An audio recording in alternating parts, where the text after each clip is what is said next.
chegamos no 26º dia e hoje Yogananda explica o que é a Kriya Yoga. Oh, que dia lindo! Kriya Yoga é uma técnica passada de uma pessoa para outra através de iniciação.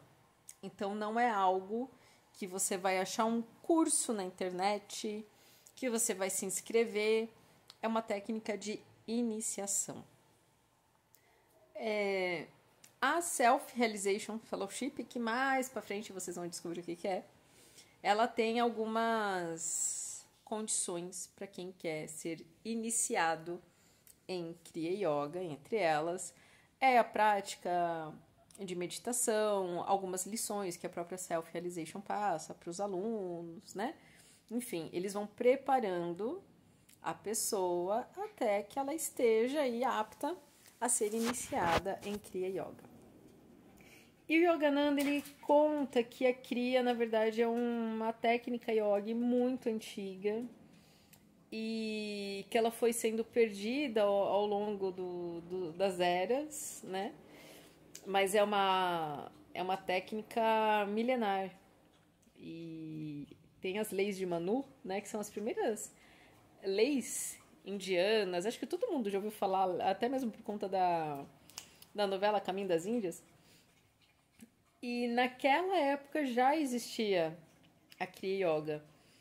E ela sempre foi passada numa tradição, com iniciação, de forma oral. E quando a matéria se tornou mais importante do que a espiritualidade, né? Quando esse processo de importância da matéria mesmo veio para a humanidade, a Kriya meio que foi se perdendo. E segundo o relato de Yogananda, isso foi cerca de 3.000 a.C. E Babaji, que daqui a pouco vocês vão saber quem é, trouxe essa técnica ali durante a Idade Média, a Idade das Trevas, então por volta ali, né, acho que entre 1300, 1500 mais ou menos, Babaji traz novamente essa técnica, e o Babaji era o guru do Lahiri Mahasaya, lá no início do livro, que era o guru dos pais de Yogananda e foi o guru do Sri Yukteswar também. Dois pontos que eu achei bem interessante nesse capítulo. Eu não vou entrar aqui muito a fundo sobre a Kriya, né? Eu já falei que é uma técnica de iniciação, então também não vou falar como é que é feito, porque não pode, né?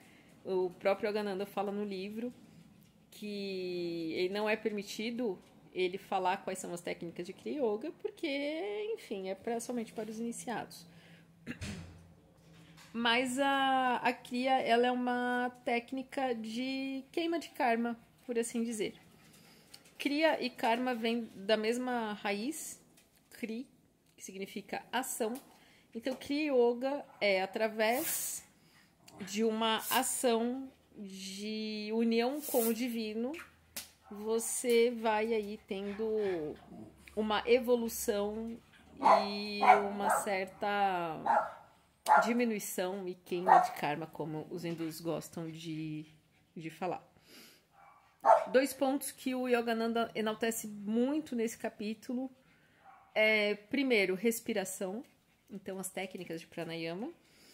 E quem faz aula comigo já tá careca de saber que eu sempre falo que se você quer controlar a sua mente, primeiro que não é possível, mas se você quer desacelerar os seus pensamentos, você tem que vir com a atenção para a sua respiração. E não é uma respiração qualquer. Existe uma técnica para isso. E há inúmeros pranayamas e tem o pranayama certo para o resultado certo. Quer saber qual? Faz aula comigo.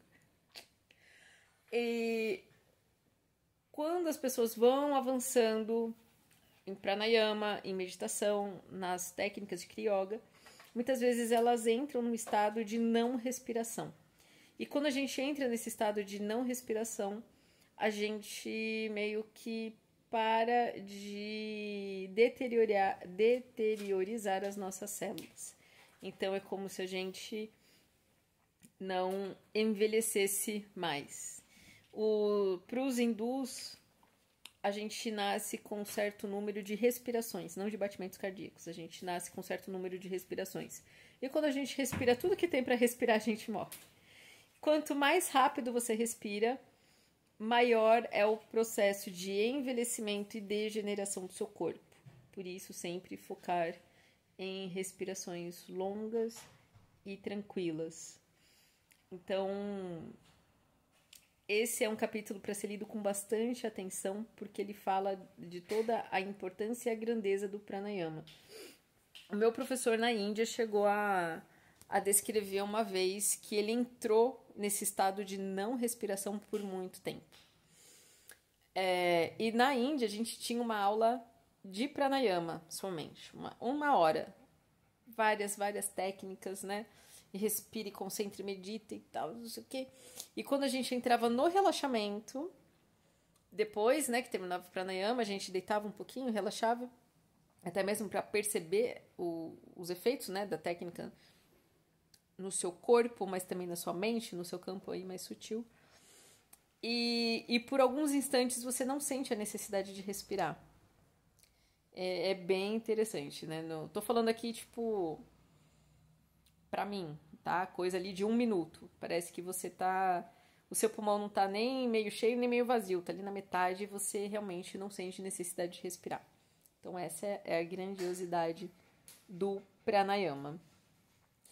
E o segundo ponto que eu achei bem interessante que ele fala é que ele fala sobre 6 centros ao longo da nossa coluna. E para quem tem um pouco aí de entendimento de yoga, esses 6 centros são os chakras. Mas em momento nenhum, Yogananda fala de chakra e muito menos de alinhamento de chakra. Parem com essa aberração de achar que você é um carro que vai ser alinhado e balanceado. Chakras, ou esses 6 centros inteligentes que a gente tem ao longo da nossa coluna, são pontos energéticos para meditação. Então você medita em cada ponto da sua coluna. Você não vai alinhar, não vai balancear, não vai fazer cambagem. Parem com isso. Sei lá, tô com um problema amoroso porque meu chakra tá desequilibrado. Não, querida, você precisa meditar na sua vida. É isso que precisa.